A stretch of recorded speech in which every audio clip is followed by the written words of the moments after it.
Hello, and welcome to the Exponential Growth Podcast, powered by Angeles Investors.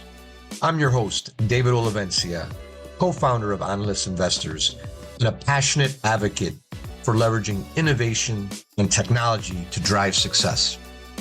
Let's get started. This is Exponential Growth. Well, hey, everyone. Welcome to this episode of the Exponential Growth Podcast. I'm your host, David Olivencia, one of the co-founders of Angeles Investors, where this podcast is powered by.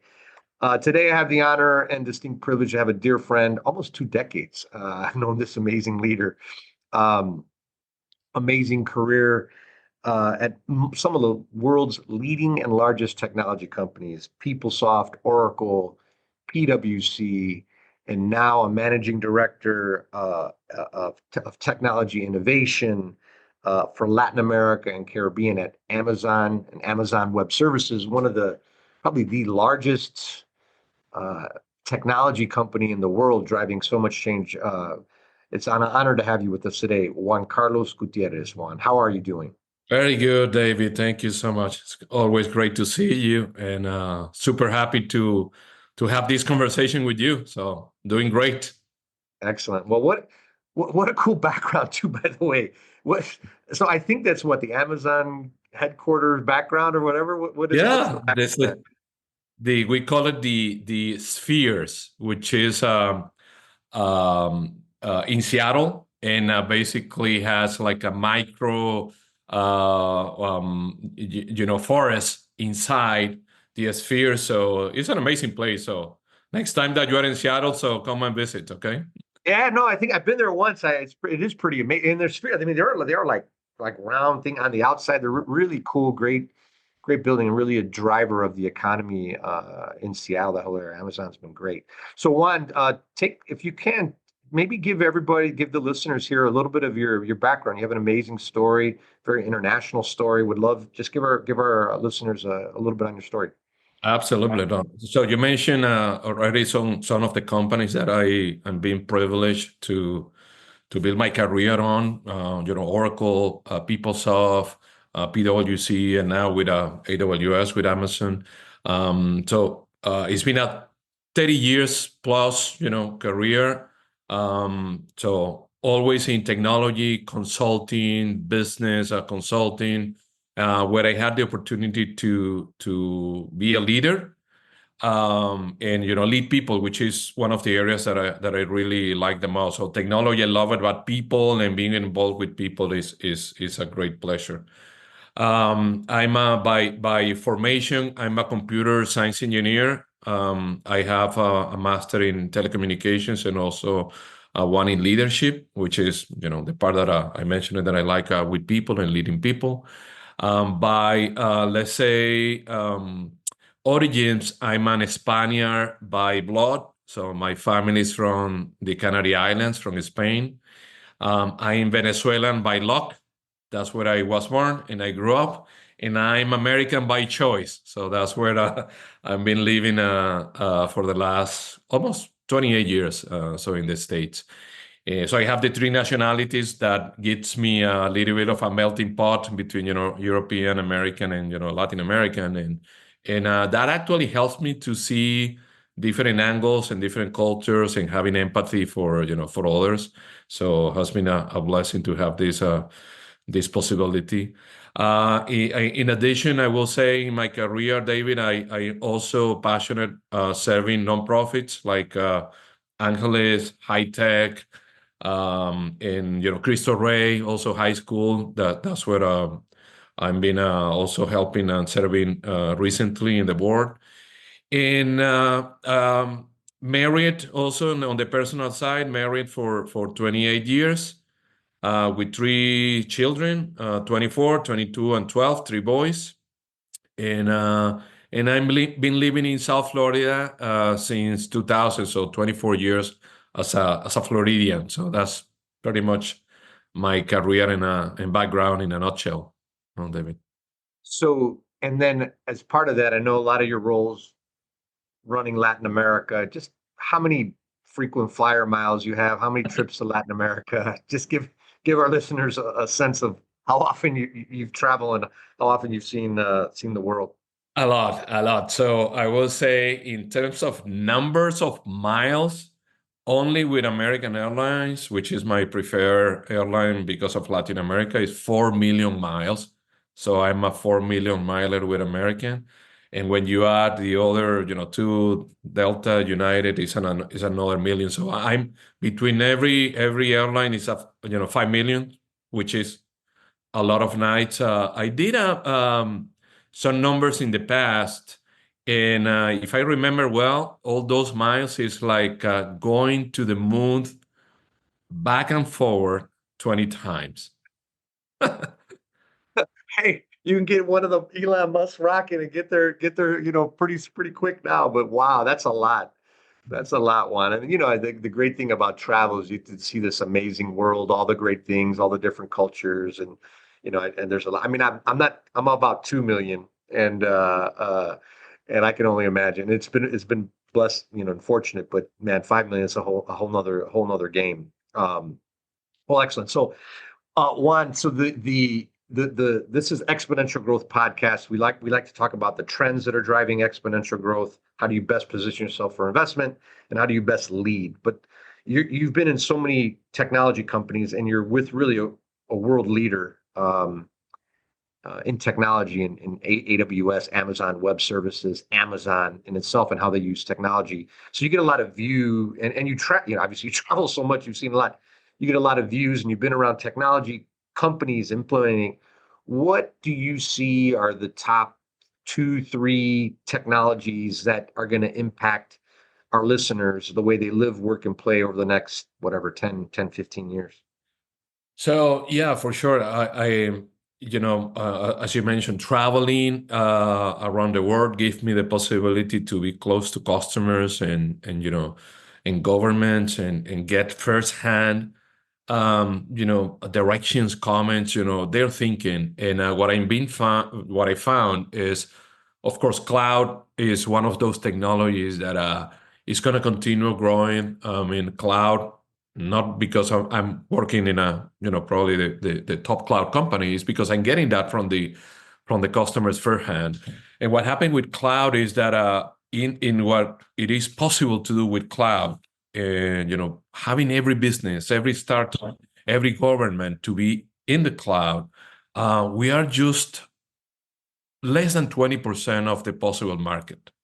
So it's still early days for cloud adoption globally. And so I see that happening more and more in the next 5-10 years, as you mentioned, and that is going to accelerate and growth exponentially.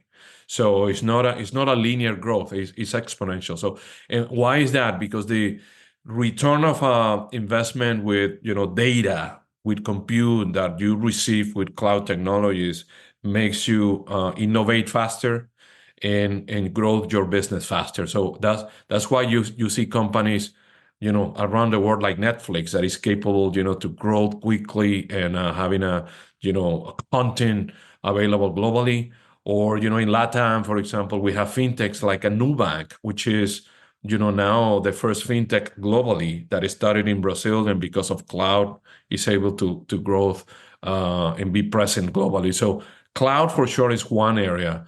The second one that I'm super passionate and I'm very involved with AWS is Gen AI.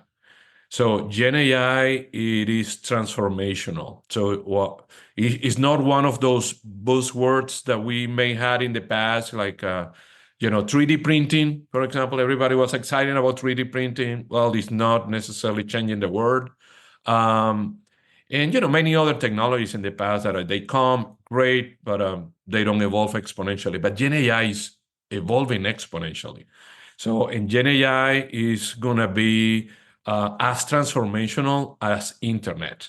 So I remember with Gen AI, the times that we probably both lived with internet. So a lot of excitement, business that were moving from traditional, brick and mortars to the internet.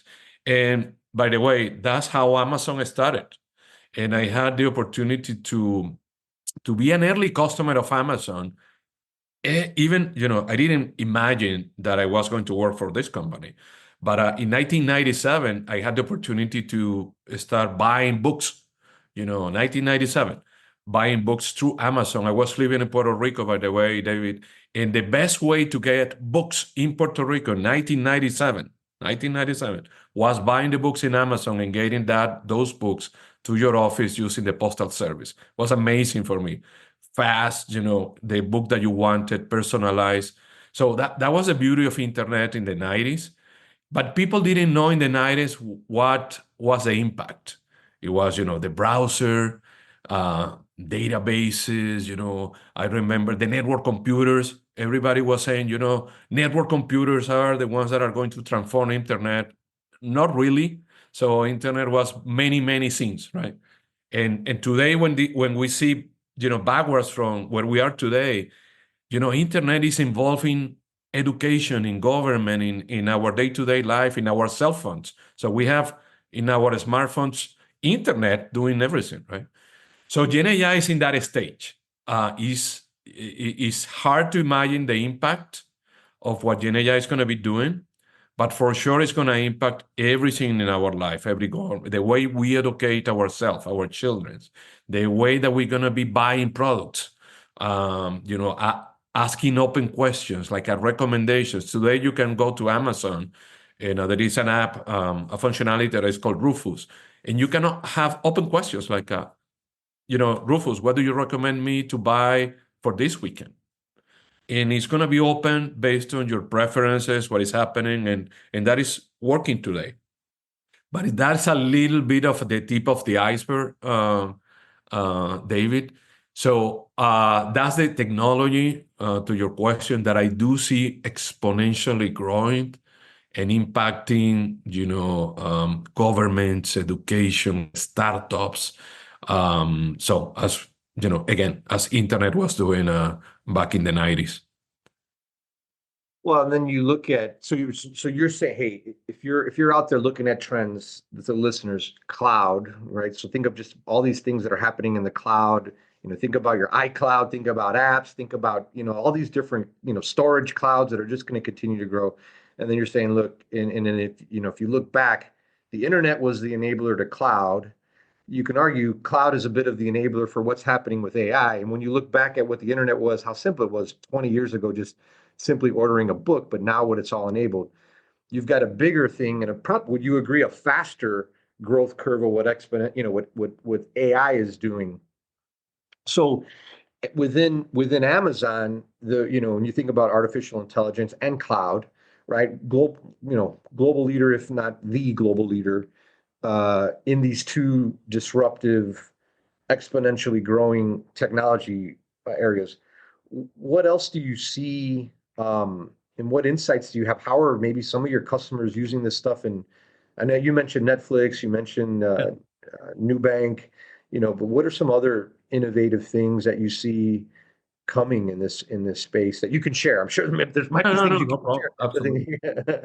So maybe a couple of things. So the what happened with this exponential growth of cloud and Gen AI brings one of the key things is sustainability, and that's why I put this in the back, because it's a much better green environment when you have these data centers in the cloud working in a sustainable environment. So that means a much better carbon footprint, or no carbon consumption in those data centers. The other thing is they are becoming water positive, which is an amazing thing. When you build these data centers exponentially in the cloud, Yeah. with new technology, it is possible that you not only consume less water, you actually return water to the environment, so which is water positive. And the sustainability impact of growing in cloud and Gen AI is super important in the future. So companies that are really seeing this not only as a goodwill, but also as business that you can save with electricity and power and consumption, but also impact positively the communities. That is happening with these technologies. So and I will say the second thing that is happening is we call it, there are pretty much two companies that are being aggressive around satellite internet and satellite access.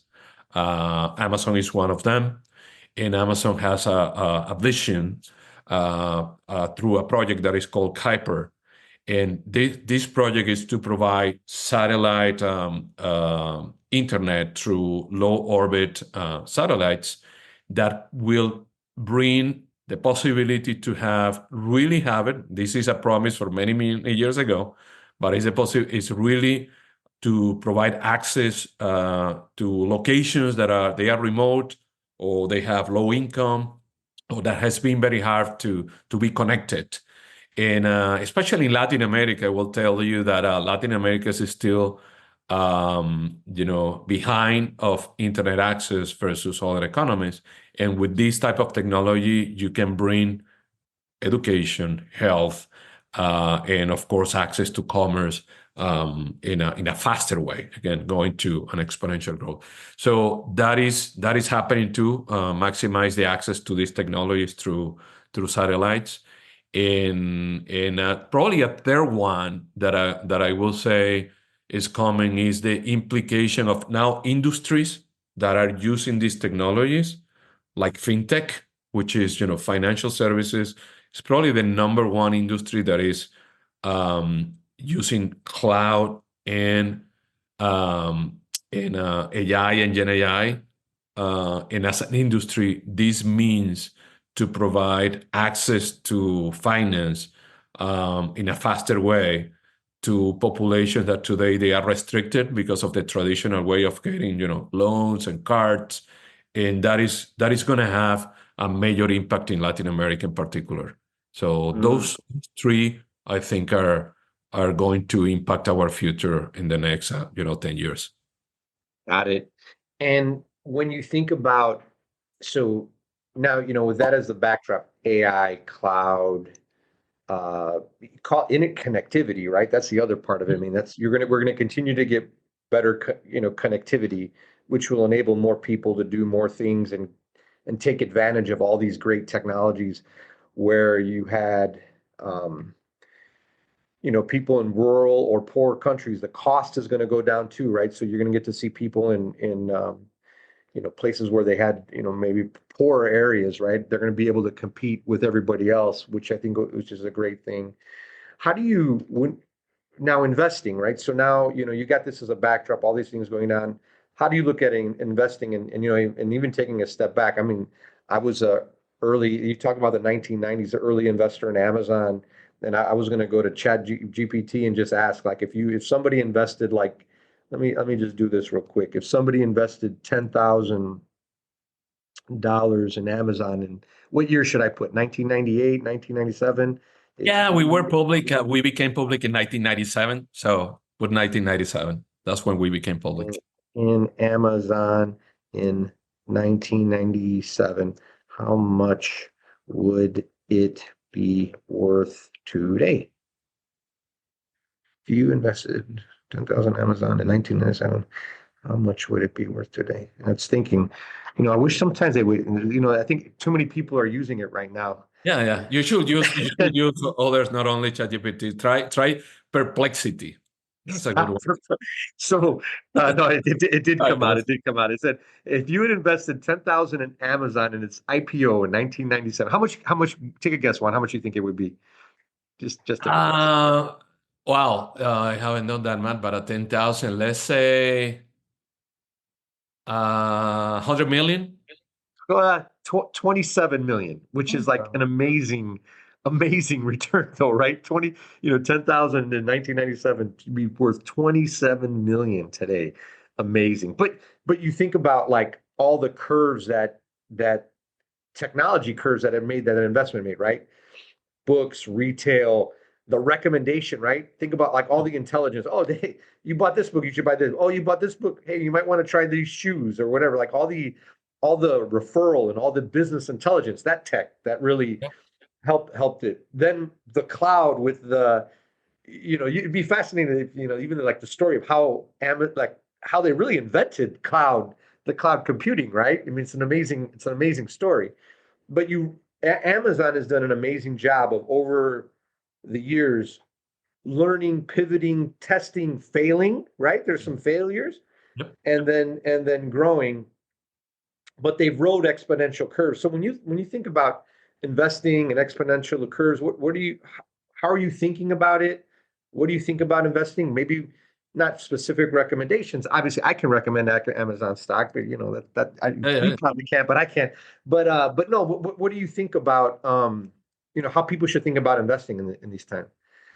Super. That's a great question, and as you mentioned it, I'm at the beginning, David. I'm also super grateful to be a co-founder of Angeles with with you, Adela, and many other great leaders. It's really an amazing chapter in my life. When I see invest in signals to invest, and what I do see in investments that they look successful.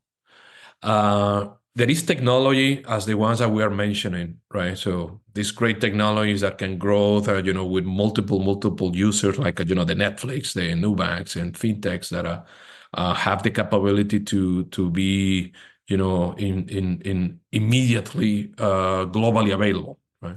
So that's one part. But I have learned, especially in the last 10 years, that innovation it comes from people, and innovation comes from culture. And you need to have really a culture of innovation that, as you mentioned, it recognize that it's important to fail and learn fast. That it is a culture that um, balance IQ and very smart ideas and innovative ideas with EQ, with how what is the emotional impact of this innovation? How do I collaborate together so this is for the long run? So I do look in investments for great leaders that know how to crack the code about a culture and balance IQ and EQ. Because if not, what is going to happen is that you have these great ideas that they never take off, or great ideas that they don't create the passion around investors and others to make it happen. And these days, especially with Gen AI, EQ actually is becoming more and more important, because the IQ You part can is get going the to be. IQ. You can get the IQ anywhere Yeah. now, right? I mean, You get yeah. like you did. I mean, let me ask you. That was an IQ question. So, what happened with $10,000 dollars right now, 37 million? Great. Now, uh, the EQ part is more the creativity, is the having the empathy, having the control your impulse to really invest at with others and build teams and create something magic like Angeles Investors. So Angeles Investors is really the product of a lot of smart people together, but with a lot of EQ, that we are thinking about others, how we can help, the Latinos in the community, how we can help other startups. So again, that's what I look. I look, David, in the innovation and about great people with great culture that can balance IQ and EQ. So that's what I look in these days. Well, and you mentioned culture, and it brought to me a thought, and because it's probably, I would say, one of the, if not the thing that has made Amazon successful over the years, right? And they've got they call them the tenants or whatever. There's a big, and the one that really sticks to me is like customer obsession, like being, what do you say? There's a quote from Jeff Bezos that says something like, I'm not worried about my competitors. I'm worried about my customers. I wake up scared, worried about my customers and what are they going to. And I don't, if is there any additional things you want to share on those tenants and how important they are? Because you're somebody who lives and breathes that Amazon culture and really helps infuse it. Anything you want to share? Yeah, Totally. So going to the IQ and EQ balance, to achieve that and those behaviors, to your point, the culture has to I will say to recognize in every Amazonian, which is our case, or in every employees in other company, that it is important to balance these two.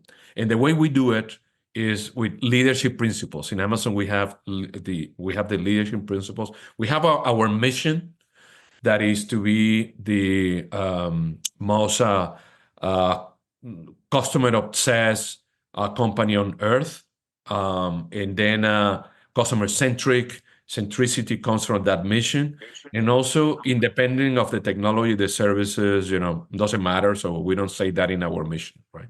But then the leadership principles are the ones that drive our behavior. And one of them is invent and simplify.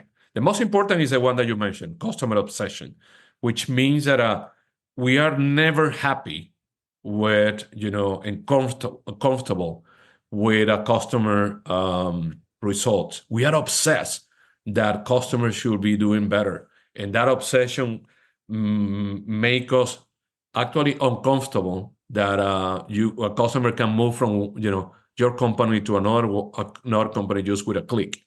And that obsession drives how we can help this customer to help their customers to be better, and to think long term. That's the other thing. When you are customer obsessed, you sacrifice short term decisions for long term, right?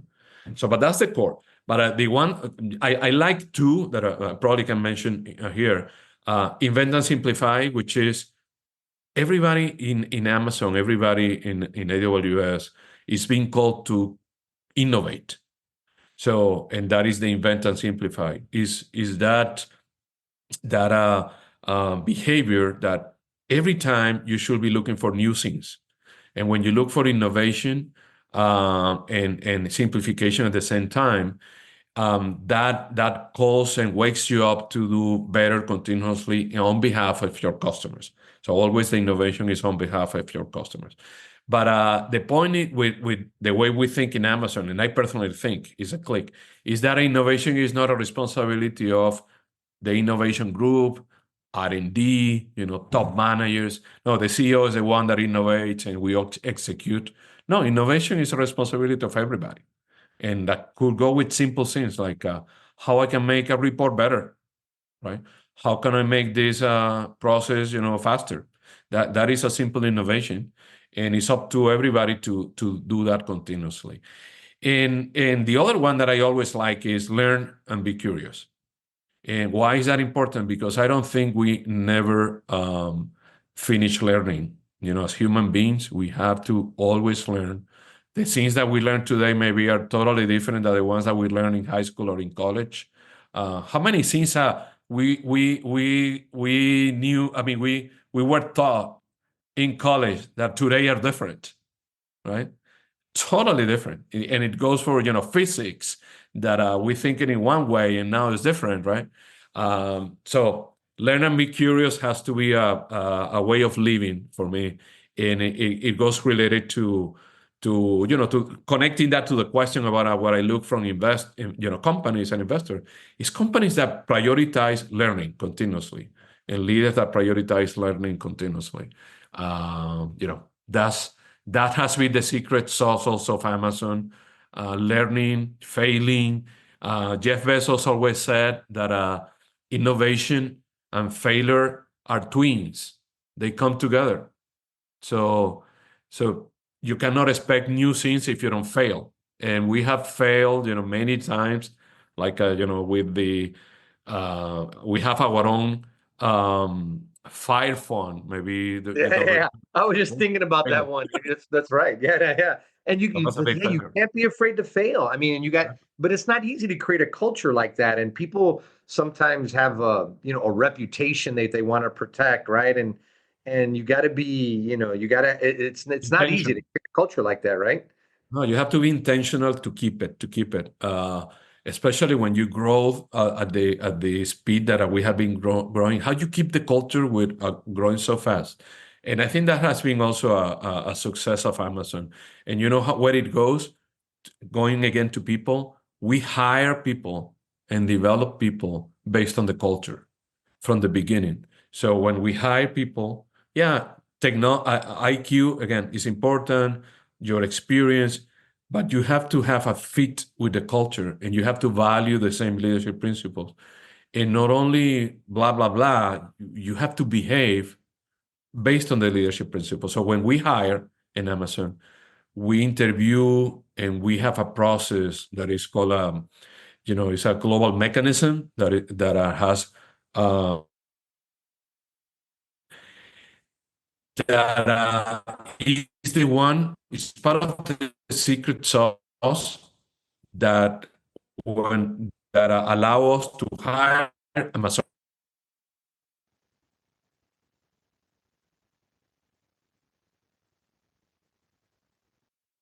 is only use PowerPoint. I think connected a little bit. Yeah, I think we're having a connection here. Let me see. I can have them edit it too. Let me see. Are you still there? Yeah, I'm here. Can you hear me? Yes, I can hear you. All right. Yeah, I think. All right. So broke. And they edit it as well. I think it's still, at least on my side, it's okay, but I think yours is a little bit choppy.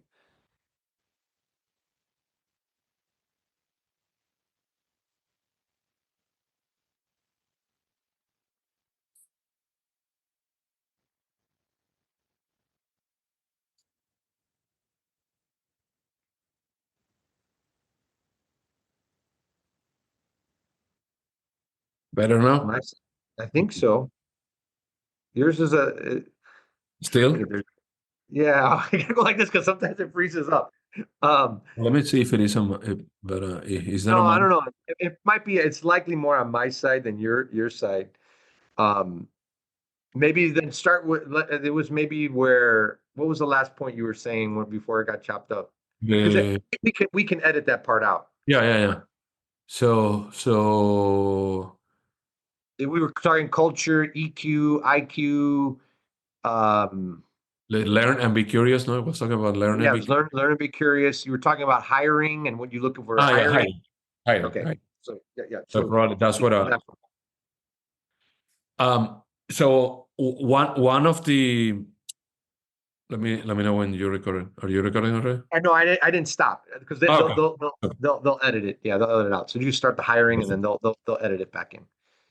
One of the other uh, key leadership principles that we have, David, to keep our culture, because the culture is strong, but how you keep the culture when you are growing, internationally, and hiding, more and more, super important to keep the culture. So one of the ways that we use to keep the culture is in our hiring process, which is one of the LPs, hire and develop the best. So it's one of the LPs, which means, by the way, I don't know if I clarified that, but the leadership principles are for everybody. So everybody in Amazon, independent of the role, if you're an individual contributor, a manager, somebody in Brazil, somebody in Canada, in the US, are the same. Global leadership principles. And they are for all Amazon, not for Amazon.com or Amazon Music or AWS. We have the same leadership principle because it's the same culture. So hire and develop the best is one of the LPs that is a call to everybody to be involved in the hiring process and in the development process. So how you are involved in the hiring process with interviews. So you have to be certified to interview as an Amazonian, because the way that we interview and the way that we validate candidates is globally the same. So that is one of the components. When we hire Amazonians already. So we don't hire people that will become Amazonians. We hire Amazonians already. How we know that? Because they behave already aligned with the leadership principles. So, for example, if you in your career or your by formation or by values, you don't have customer as a key component and you are not customer obsessed, because for X reasons, you were working with companies that were product obsessed, and not customer obsessed. And the way that you behave over time has been, customers are not important, it's the product. Maybe you're going to have a hard time in Amazon. So we filter that in the hiring process. But then in the development, people grows, from ICs to managers to different levels. And so the culture has to be always present. So continuously we help with training, with involvement in the hiring process, with managing people, and we really prioritize the culture. I personally have with my team a monthly call that we have around culture, and we have examples of one of the LPs, how you use it, for example, deliver results is one of the LPs. What is the friction that you can have with deliver results with, for example, think big, which is, think big is actually long term, right? So you're going to think big for the next 3-5 years, but you have to deliver results. So how you balance that? So we have sessions, training, fireside chats to make sure that people get it. But the one of the other areas is Amazonians that have the more tenure are the ones that are really are examples to the ones that are newer in Amazon, and you can see firsthand with them how an Amazonian behaves. So it's amazing. To your point, the culture is really that has been a key component of the innovation and the success of Amazon, and that's why we value it so much, and we are all culture keepers. That's another thing that we do in Amazon. We want to make sure that everybody keeps the culture for the long term. Yeah, and I was thinking, I think Amazon, there's a couple of thoughts. The amount of employees, I want to say it's like 800, 900,000, maybe more. I don't know. Maybe you have a better sense. 1.5 million. So I was way off. And so, 1.5 million employees, and I don't know, 500 billion or so in revenue, and it's growing like a startup. I mean, I don't know, 20-30% growth of revenue year over year over year. So there's, you can talk about these principles, but what you're saying there, for those who are listening, I mean, this is the secret sauce of what makes a company like Amazon grow and continue to grow regardless of size. So it's Yep. really, really, really fascinating. Some great nuggets there. So Juan, amazing career. You've done a lot of great things. I know you still got so much. What do you see? What do you see yourself doing the next couple of years, and growing, and some of the big goals that you have in Amazon and outside?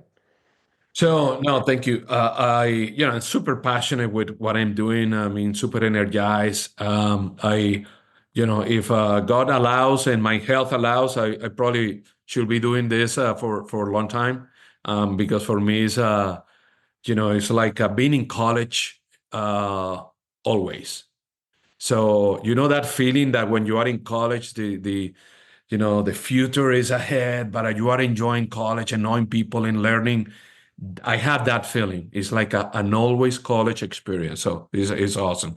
And so I want to learn more. So what is in my future? Learn, continuously learn, mentor others. So give back what I'm getting, and mentoring others with this, experiences, and help others in what I have received. So that is also my future. I love to mentor others, and that's my personality, by the way, in the MBTI, a mentor. So I love that. I want to invest in more startups. So investing through Angeles and through other associations is in my future. So continuing doing that, and maybe becoming an author like you. So that is also in my to-do. There you go. Yeah, there you go. I was saying, you were talking about, yeah, I do also feel like learning. I feel like I'm in college. My only thing is I feel like I got to stretch a lot more. I wake up a little bit more sore. So it is like college, but physically it's a little bit different.